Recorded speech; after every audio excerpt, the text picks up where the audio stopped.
नमस्कार दोस्तों, मैं हूं अभिनव सिंह और सपनों की उड़ान में आप सभी का स्वागत है गोलियान में। दोस्तों, आज रीजनिंग का ये छठा क्लास है मेरा। बहुत इंपॉर्टेंट होने वाला है आज की क्लास। लघु एवं बृहत, ये मोस्ट इम्पॉर्टेंट पार्ट है रीजनिंग का। अब ये इसको लार्जेस्ट स्मॉलेस्ट भी बोल देते हैं, या फिर इसको मतलब असमानता भी बोल देते हैं, इनइक्वालिटी, है ना। ये तो वैसे तो सभी एग्ज़ाम्स के लिए इम्पॉर्टेंट है, लेकिन अभी हाल ही में मतलब होने वाला एग्ज़ाम है पेट, जिसमें ये दिया हुआ है, ये पार्ट उसमें शामिल है। कुल 8 चैप्टर वैसे है पेट में, तो छठा क्लास है, लेकिन 5वां चैप्टर है जो मैं पढ़ा रहा हूँ। अभी 3 चैप्टर और बाकी रहेगा पेट के लिए। बाकी मैं पूरा रीजनिंग कवर करूँगा। किसी भी एग्ज़ाम अगर आप तैयारी करो तो रीजनिंग में पूरा कवर करूँगा, ठीक है। तो आज बृहत एवं लघु की बारी है, तो चलिए बिना देर किए शुरू कर देते हैं। और आप लोग जिनको आ रहा है वो पहले उत्तर दे सकते हो, सॉल्व करके आखिर में बताना आपने कितना मतलब कर लिया सही मुझसे पहले ही, क्योंकि मुझे तो समझा के बताना है तो थोड़ा समय लूँगा मैं, है ना, क्योंकि बहुत लोग को समझना भी ज़रूरी है। देखो, सबसे पहला क्वेश्चन क्या है हमारे सामने। यदि प्रसाद, ये प्रसार है समझ लो, आर रा है यहाँ पे, प्रसार है ना, ये जो भी दिया हुआ है आर ये ऐसे करके निश्चित रूप से सत्य है। मतलब ये कह रहा है कि निश्चित रूप से ये सत्य है, इसको हमें मानना पड़ेगा। तो निम्न में से कौन सा सत्य होगा, है ना। अब कह रहा है कि ओ बड़ा है टी से, तो देखो टी से एस छोटा है, फिर ए बड़ा है, मतलब ये तो पहले ख़त्म हो गया। मतलब जब ये उल्टा हो जाए, पहले छोटा दे दिया तो मतलब ये ख़त्म। एस छोटा है आर से, है ना, तो देखो आर से छोटा है ओ और ए दोनों बराबर है, तो यहाँ ओ लिख सकते हैं हम ए के साथ, है ना। और ओ से छोटा है एस, और तो इसका मतलब हुआ कि एस जो है आर से छोटा ही तो होगा। देखो खुद ही देखो, है ना, ये छोटा है, ये बराबर है, तो ये इससे छोटा है, मतलब यही हमारा उत्तर हो जाएगा। बी नंबर ही आंसर हो जाएगा। आगे बढ़ने की हमें ज़रूरत है ही नहीं, है ना। ऐसे सवालों में आगे बढ़ने की हमें ज़रूरत है ही नहीं। मैं ज़्यादा समय ना लेके आपको सिखाता हूँ, ना कि मैं वैसे, क्योंकि बहुत कुछ सिखाना होता है, इसलिए अभी बहुत कुछ सिखाना है आपको। दिए गए प्रसार में प्रश्नवाचक चिन्ह को किस प्रतीक से बदल दिया जाए जिससे कि P बड़ा है A से और T छोटा है और बराबर है L से, निश्चित रूप से सत्य हो। मतलब ये जो क्वेश्चन मार्क है दोस्तों, यहाँ पे ऐसी क्या चीज़ हम इनमें इन चारों में से लगा दें कि ये दोनों सही हो जाएं, है ना। अब देखो P बड़ा है A से, तो यहाँ अगर देखो P बड़ा, यहाँ पे क्या लिखा है, P बड़ा है L से। जब L से बड़ा है P, तो यहाँ बराबर भी अगर लग गया या फिर बड़ा लग गया तो ये सत्य होगा। ये मतलब सत्य हो जाएगा, या तो बराबर या तो बड़ा, दोनों लगना चाहिए। मतलब या तो ये लगेगा या तो ये लगेगा। इसके लिए दूसरे वाला देखते हैं। दूसरा क्या बोल रहा है कि T छोटा भी है, बराबर है किससे, L से, तो L यहाँ है और T देखो यहाँ है ना। देखो बीच में ये चीज़ लगा हुआ है, यही चीज़ उल्टा। भाई देखो, इसमें L राइट साइड दिया हुआ, इसमें L लेफ्ट साइड है। T के इसमें राइट साइड है, इसमें लेफ्ट साइड है। मतलब ये चिन्ह इसलिए पलट गया, तो मतलब ये चिन्ह तो सही है। यहाँ बराबर लगा हुआ है तो यहाँ तक सही हो गया। यहाँ भी अगर बराबर होगा तो हमारा काम हो जाएगा। बराबर किसी और कुछ और यहाँ हो जाएगा तो गड़बड़ हो जाएगा मामला। मतलब हमारा उत्तर क्या हो गया, बराबर ही हो, क्योंकि बराबर यहाँ लगाने पे दोनों सिचुएशन में हमारा सही हो रहा है। तो यहाँ पे उत्तर क्या हो जाएगा, हमारा बराबर हो जाएगा। बात समझ में आया कि नहीं समझ में आया? बात एकदम सीधा है। P बड़ा है A से, तो P तो L से बड़ा है, यहाँ बराबर भी लगा दोगे। जब A और L बराबर हो जाएगा तो मतलब जब A से बड़ा है तो L से बड़ा है तो A से भी बड़ा होगा, है ना। दोनों बराबर है तो बराबर होगा। सेम वैसे यहाँ भी ये चिन्ह यहाँ पे लग गया, ये वाला उल्टा करके, क्योंकि उल्टा इधर, तो यहाँ बराबर भी हो जाएगा, तो काम हमारा हो जाएगा, है ना। अब नेक्स्ट बढ़ जाते हैं। दिए गए प्रसार के खाली स्थानों में क्रम से कौन से चिन्ह आने चाहिए। मतलब ये सब जो लिखा है कौन से सब में फिट होगा, कि उसी समान क्रम में बाएं से दाएं, मतलब ऐसे ही बाएं से दाएं, ऐसे ऐसे, जिससे कि B बड़ा है N और D ये वाला निश्चित रूप से सत्य हो जाए, है ना। अब देखो पहले इसको देखते हैं। B बड़ा है N से, मतलब इससे, ये जो N है दोस्तों, इससे बड़ा होना चाहिए। तो ये वाला तो पहले गलत हो गया, क्योंकि देखो यहाँ बराबर हो जाएगा, यहाँ बराबर हो जाएगा, यहाँ, मतलब कुल मिला के ये गलत, ये नहीं काम हो आएगा हमारे। B नंबर देखते हैं। ये चीज़ अगर यहाँ लगा देंगे और ये यहाँ लगा देंगे, ये वाला मतलब इसके लिए तो सही बैठ रहा है। इसके लिए तो देखो यहाँ जब बड़ा हो जाएगा बी एल से तो एन से भी बड़ा हो जाएगा, क्योंकि देखो ये यहाँ ये लग जाएगा तब भी थोड़ा बड़ा बराबर है, बड़ा भी है, यहाँ बराबर है, मतलब ये इसके लिए तो ये वाला सही है, इसके लिए होना चाहिए, इसके लिए ज़रूरी है भाई। तो ये डी और एल, तो ये जो देखो इसमें एल उधर है, इसमें एल इधर है ना, तो ये वाला अगर लग जाएगा तो ये गलत हो जाए, तब ये भी काम नहीं करेगा। क्यों नहीं करेगा? क्योंकि देखो इसमें सबसे पहले बड़ा ही है, तो यहाँ पे बड़ा लग जाएगा। इसमें जबकि बड़ा डायरेक्ट नहीं दिया बल्कि दिया है कि बड़ा भी बराबर भी दोनों होना चाहिए, तो पहले देखो बड़ा लग दिया, डी से बड़ा एन हो गया, जब डी से बड़ा एन ही हो गया तो बाकी सब बड़ा ही होगा, मतलब ये भी गलत हो गया हमारा। अब सी नंबर पर देखते हैं ये होगा कि नहीं होगा। तो इसके लिए दोस्तों ये बी के लिए ऐसे करेंगे, जब यहाँ ऐसे लगाओगे तो फिर ये भी गलत हो गया, क्योंकि देखो एक निशान जब इस साइड होगा एक उस साइड होगा तो ये बड़ा पॉसिबिलिटी नहीं बची है, बचा हमारा यही, और यही परफेक्ट सही उत्तर भी हो जाएगा भाई। अब 4 यही है, 3 नहीं हो रहा है, यही हो गया। और वैसे भी इसको देखो यहाँ पुटअप कर दोगे ऐसे, इसको बराबर यहाँ ऐसे लगा दोगे, यहाँ बराबर लगा दोगे यहाँ, तो देखो सही आ रहा है। डी से बराबर भी है और बड़ा भी है एल, तो देखो ये लग गया यहाँ पे, बाकी सब बराबर है तो वही चीज़ आएगा। और बी से बड़ा एन से बड़ा है बी, तो ये देखो ये एन से बड़ा ही होगा ना भाई, बराबर है यहाँ बड़ा है, तो काम खत्म हमारा। नेक्स्ट बढ़ जाते हैं। अब ये देखो दिए गए प्रसार के खाली स्थानों से क्रम से कौन कौन से वर्ड आने चाहिए कि उसी समान क्रम में बाएं से दाएं, जिससे कि ये वाला निश्चित रूप से असत्य हो। ध्यान देना, अभी तक सत्य की बात कर रहा था, अभी असत्य की बात कर रहा है ना। मतलब ए छोटा है पी से, ए छोटा है पी से, सिर्फ एक ही दिया है, तो मान लो ये वाला अगर हम यहाँ पे लिख देंगे तो तब तो सही हो जाएगा। जैसे ए यहाँ लिख दिया, पी यहाँ लिख दिया भाई, तो देखो पी से छोटा ए हो गया कि नहीं हो गया, बस एक ही दिया है कंडीशन, तो इसी से हमारा काम हो जाएगा, है ना। और कुछ भी यहाँ लिखने की ज़रूरत हमें पड़ेगी, जब यही सही हो रहा है तो बाकी सब गलत होंगे ना दोस्तों। तो मतलब ये सही हो, देखो जैसे यहाँ पे एन लिख दिया, यहाँ पे एल लिख दिया, पूछा तो सिर्फ ए और पी से है, तो ए तो छोटा हो गया पी से, बात खत्म, पहले सही है ना। अब नेक्स्ट बढ़ जाते हैं। दिए गए प्रसार के खाली स्थानों में क्रम से कौन से चिन्ह आने चाहिए, उसी क्रम में बाएं से दाएं जैसे दिया है, मतलब ऐसे ही आना चाहिए कुल मिला के, जिससे कि F बड़ा हो जाए N से और U बड़ा हो जाए D से। निश्चित रूप से ये असत्य की बात कर रहा है। अच्छा, पिछला वाला दोस्तों ये मैंने गलत कर दिया, इसको फिर से समझ लो। ये असत्य की बात किया था ना, मैंने सत्य पे कर दिया, ओह नो सॉरी, इसको हटा देते हैं। ये बात किया है यहाँ पे असत्य की, ठीक है, और मैंने क्या कर दिया, सत्य वाला मामला फंसा दिया, सॉरी।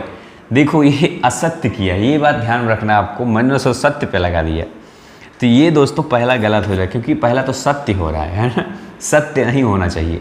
दूसरा देखो, दूसरा मान लो दोस्तों P दूसरे नंबर पे है और इधर से यहाँ पे A, यहाँ पे P, तो ये भी सत्य हो रहा है, मतलब है कि हमारा ये भी गलत हो जाएगा, ये भी गलत हो जाएगा।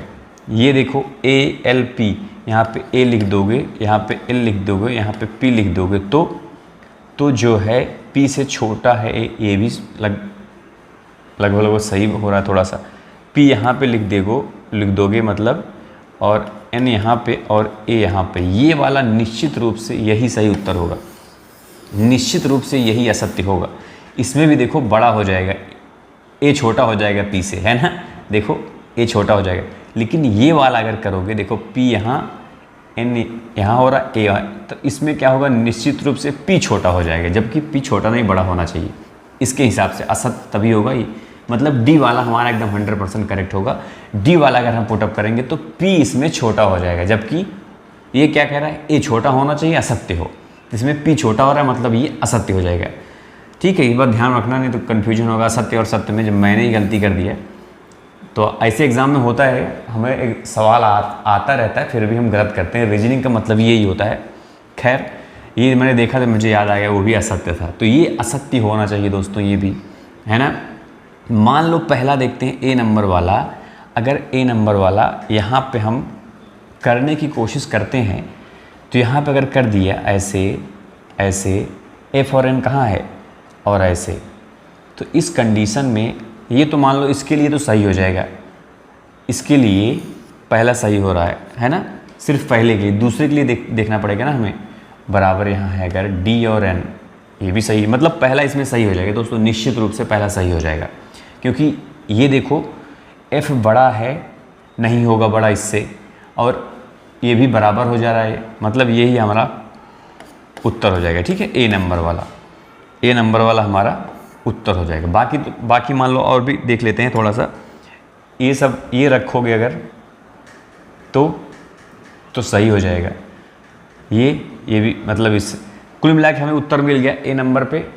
बाकी हमको रीजनिंग में ऐसे होता है, जब उत्तर एकदम एग्जैक्ट हमें मिल जाए 100%, तो आगे बढ़ने की ज़रूरत है ही नहीं, तो हमारा काम हो गया है पहले शुरू में। ठीक है, नेक्स्ट बढ़ जाते हैं आगे। अब यदि हैज का अर्थ ये है और ओ का अर्थ ये है, एक्स का अर्थ बराबर हो, तो ये से निश्चित रूप से क्या अर्थ निकलता है।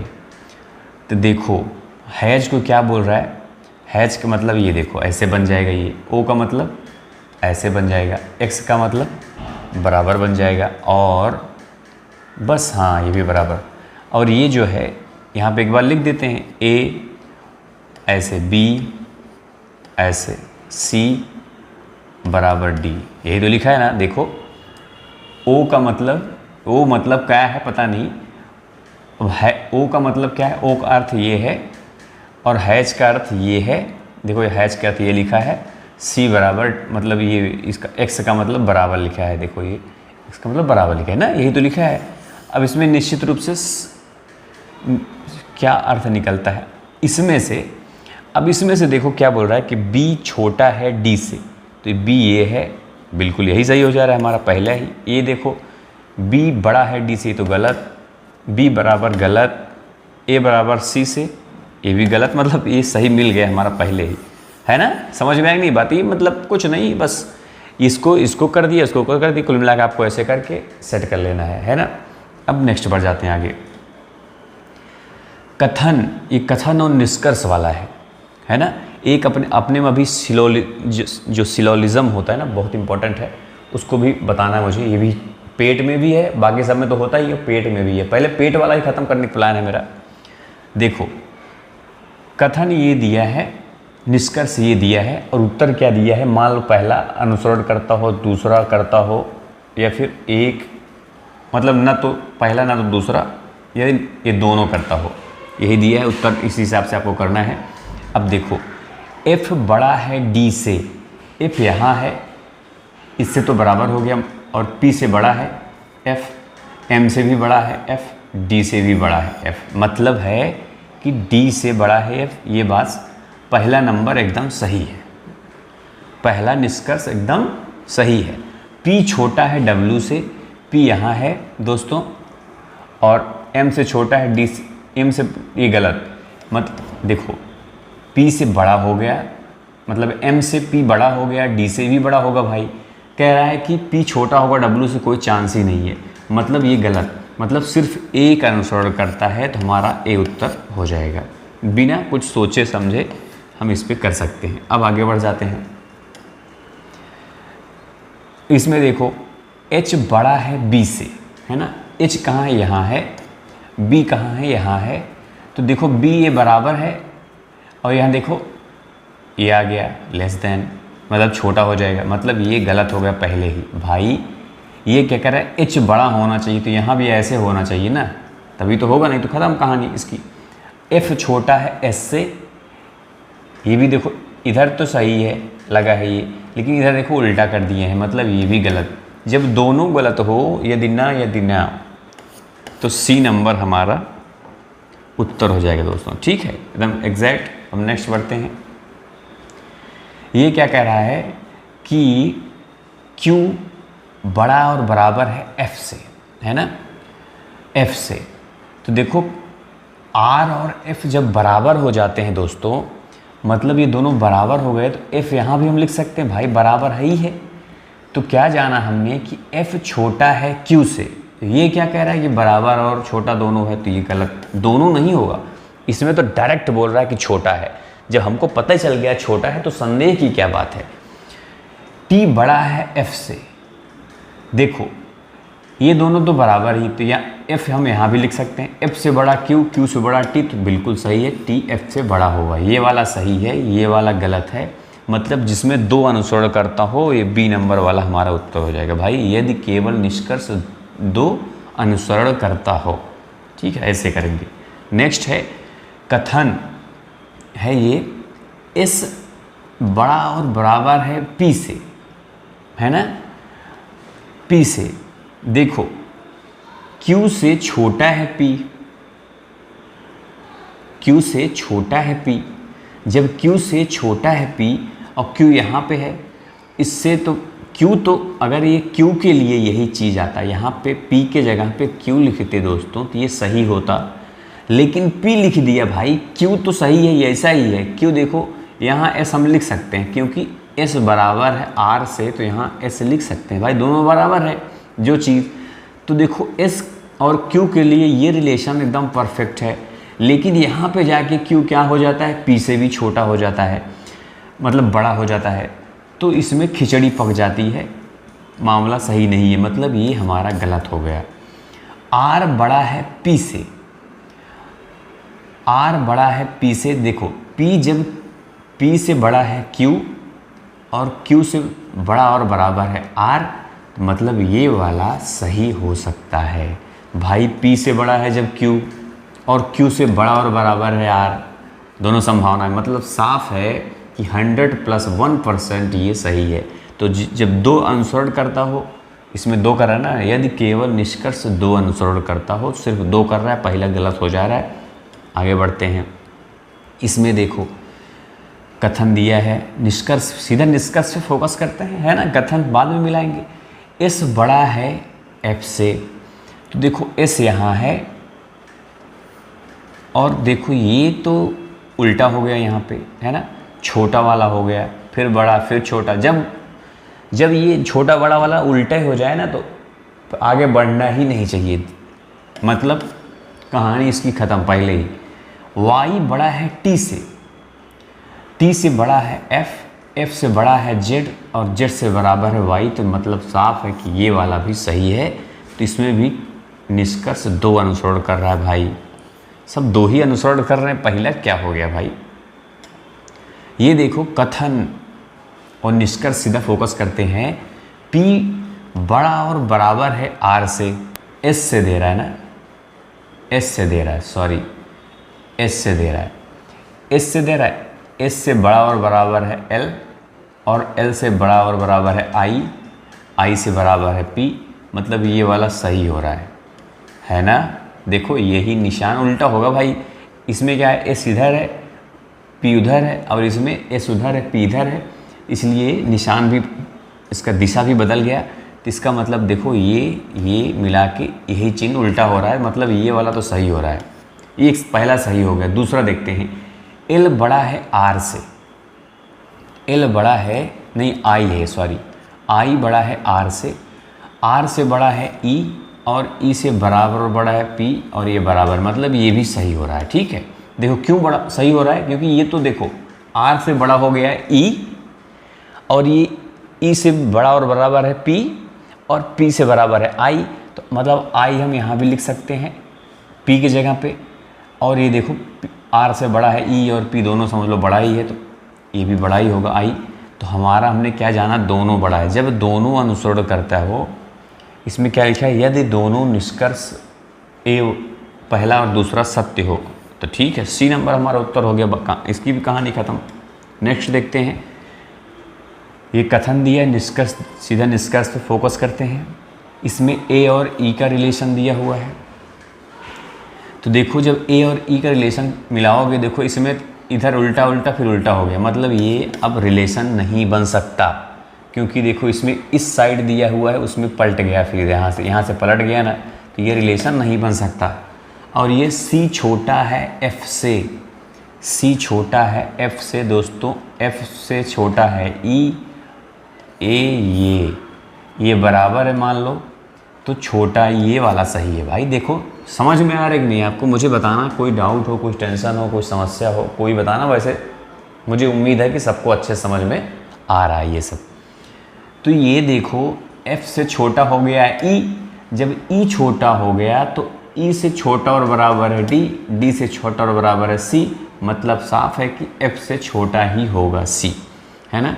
तो मतलब पहला नहीं कर रहा है, दूसरा कर रहा है। तो इसमें क्या, यदि केवल निष्कर्ष दूसरा सत्य, देखो ऊपर ही है ये, नहीं तो कुछ लोग नीचे ढूंढेंगे, गलती इसमें भी घुमा देते हैं। पहले देखो पहले पहला था ऊपर, इसमें दूसरा ऊपर दे दिया है, ठीक है। यदि केवल निष्कर्ष दो सत्य है तो निष्कर्ष दो केवल सत्य है, पहला नहीं है। अब देखो जी, इसमें देखो, अच्छा निष्कर्ष नीचे दिया है इसमें, जे बड़ा है जी से, जे बड़ा है जी से, यही तो दिया है। जे इसमें है ही नहीं, जे यहाँ से रिलेशन बना के वहाँ ले जाना है।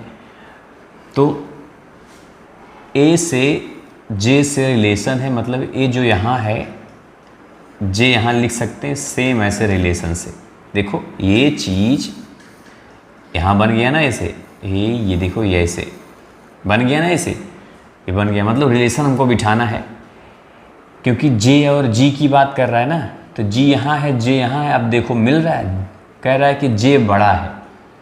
तो देखो इसमें इधर इस साइड है, इसका मुंह इसमें बराबर है, इसमें उल्टा हो गया, मतलब ये कोई चांस है। जब उल्टा हो जाए ना तो रिलेशन बनने का कोई संभावना ख़त्म हो जाती है ना दोस्तों।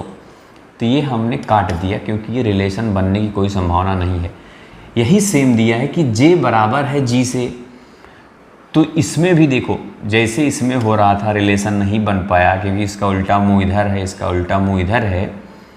उसी प्रकार दोस्तों ये भी नहीं बन पाएगा, दोनों नहीं बन पाएगा। अब हमें उत्तर क्या, दोनों गलत हैं। यदि न तो निष्कर्ष एक ना ही वो सत्य है, मतलब दोनों गलत है। डी नंबर हमारा उत्तर हो गया। नेक्स्ट देखते हैं, ये देखो अब इसमें डायरेक्ट ये दो कथन दिया हुआ है इसमें। एक ये देखो, एक ये दिया है, बाकी एक बड़ा वाला ये दिया है ना, ऐसे दिया है दो। निष्कर्ष है एल बड़ा है आर से, तो ये तो इसी में है, ये तो इसी में है। आर एल बड़ा है आर से, ये देखो ये यहाँ से देखो ये उलट गया। जब मुंह उलट जाए ना तो तुरंत खट से काट देना, कुछ सोचना मत, एग्ज़ाम में कुछ मत सोचना। जब ये उलट जाए तो कुछ कोई रिलेशन बन ही नहीं सकता। ई बड़ा और बराबर है क्यू से, है ना। अब देखो एल और क्यू से रिलेशन दिया हुआ है और ई से पूछ रहा है, तो अब इसमें भी देखो ये इस साइड है, ई से ही पहले देख लो, ये इस साइड है, फिर बराबर है, फिर देखो ये मुड़ गया। और क्यू का कहाँ बनेगा, क्यू यहाँ बनेगा मान लो। कुल मिला के ये मुड़ गया दोस्तों। देखो ये ऐसे था, ये ऐसे था, तो मतलब ये भी रिलेशन नहीं बन पाएगा ना। एल और क्यू में रिलेशन है, तो यहाँ हम मान लो लिखेंगे भी, एस के जगह पे क्यू लिख भी देंगे अगर, और इसको उल्टा कर देंगे अगर ऐसे, ऐसे तो है। अब भाई इसमें इस साइड मुँह है तो इसमें उस साइड करना पड़ेगा ना, नहीं, हाँ इधर करना पड़ेगा। एल बड़ा है, मतलब एल बड़ा है तो इस साइड करना पड़ेगा क्यू से। मान लो रिलेशन वैसे बना रहा हूँ मैं, तो देखो इधर उस साइड मुँह, इधर उस साइड मुँह, इधर इस साइड मुँह, ये देखो ये, तो ये भी कदम, मतलब हमारा क्या हो गया, दोनों ना तो निष्कर्ष एक ना तो निष्कर्ष दो, सॉरी ये सही होगा मतलब हमारा उत्तर। ठीक है दोस्तों, ये बन गया हमारा आंसर नंबर डी। तो दोस्तों 15 ही क्वेश्चन लिया मैंने, ये तो आपको मैं समझाना चाहता था कि ऐसे ही होता है, पूरा मेन चीज़ ख़त्म करना है। अभी एग्ज़ाम से पहले जितना समय मिलेगा मैं उतना आपको डेली कोई ना कोई क्लास तो लाऊंगा ही, मैं उतना मैं कराऊंगा, ऐसा नहीं कि नहीं कराऊंगा। एग्ज़ाम आते आते मैं कराता ही रहूँगा, मैं कुछ ना कुछ इम्पॉर्टेंट मोस्ट इम्पॉर्टेंट चीज़ें मैं कराता रहूँगा। तो इसलिए जो लोग जुड़े हो जुड़े रहना, और जो लोग नए हो भी जुड़ जाना, बात समझ रहे हो, और जुड़े रहना। मैं हेल्प करता रहूँगा आपका एग्ज़ाम तक। कोई सब एग्ज़ाम आप दे रहे हो, पहले नज़दीक जिसका एग्ज़ाम मान लो उसका हेल्प करने दो पहले, है ना। मतलब है तो सबके लिए इम्पोर्टेंट है, लेकिन जिसका एग्ज़ाम नज़दीक है उसके लिए भाई अब स्पेशली उसके लिए उसका सिलेबस ख़त्म करना है मुझे, है ना। इसीलिए पेट वालों के लिए मैं स्पेशली, उनका एग्ज़ाम नज़दीक है तो सारा उसका ख़त्म करना ज़रूरी है। और पहले पूरा मतलब एक बार हो जाए, उसके बाद फिर बहुत कुछ अभी कुछ चीज़ें भी पढ़ाना ही है मुझे, मैथ में भी पढ़ाना है अभी।